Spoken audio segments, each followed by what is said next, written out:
bom porque os pais falaram que seria, mas não é aquilo que Deus tinha na vida da pessoa. Tá bom? Vocês entenderam o que eu estou falando, irmão? Porque para mim pregar é difícil. Deus me dá a revelação, eu baixo como se fosse um dólar, sabe? Dá o olho. Deus me dá a revelação, aí eu baixo, eu tenho que explicar. Só que na minha cabeça vem com muito entendimento, mas para explicar para você eu tenho que facilitar. Então eu uso forma dessa noite. Tem pessoas que Deus está te chamando para um caminho e você está trilhando outro caminho.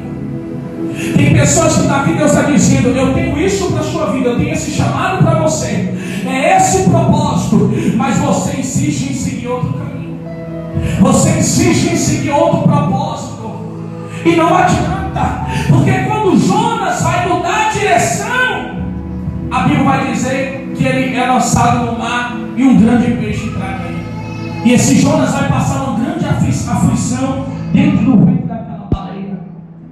Tem pessoas que estão sofrendo aflição aqui nessa noite. Tem pessoas que estão sofrendo complicação na sua vida, vontade de dirigir, de morrer, sem expectativa para nada, porque você está desviando dos propósitos de Deus na sua vida, porque você está desviando da direção certa que Deus está te chamando. Mas Deus me trouxe aqui palavra só de Candaraia. Os teus pais te gerou por segundo, mas Deus vai dizer: Jeremias, antes de você formar já te conheci. Por quê? Porque quem gerou foi Deus. Palavra sai. Deixa eu falar o que Deus está mandando dizer você direto. Antes de você sair do ventre da tua mãe, antes de você ser formado, você já tinha nascido de Deus.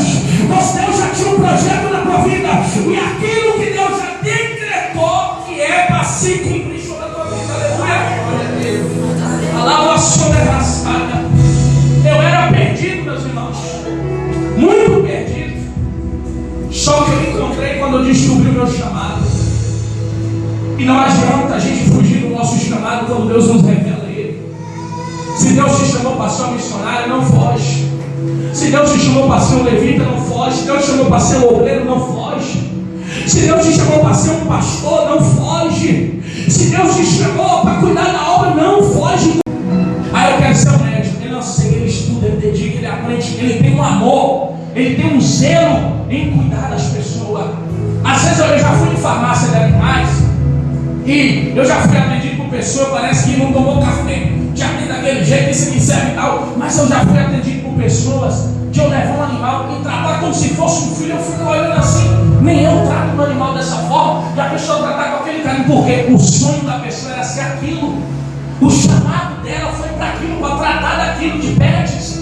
E assim também são pessoas. O médico foi chamado para ser médico, não. Ele te trata com todo amor, toda paciência, com todo carinho, não traz os problemas de casa, porque ele estudou sobre aquilo, ele dedicou. Mas é uma pessoa que não tem chamado nessa área. Talvez o cara não tenha chamado para ser, por exemplo, ser um advogado. Ele vai se formar na medicina, ele vai comprar diploma falso, ele vai trapacear, ele vai querer coisa mais fácil, o caminho mais fácil, vai se formar, daqui a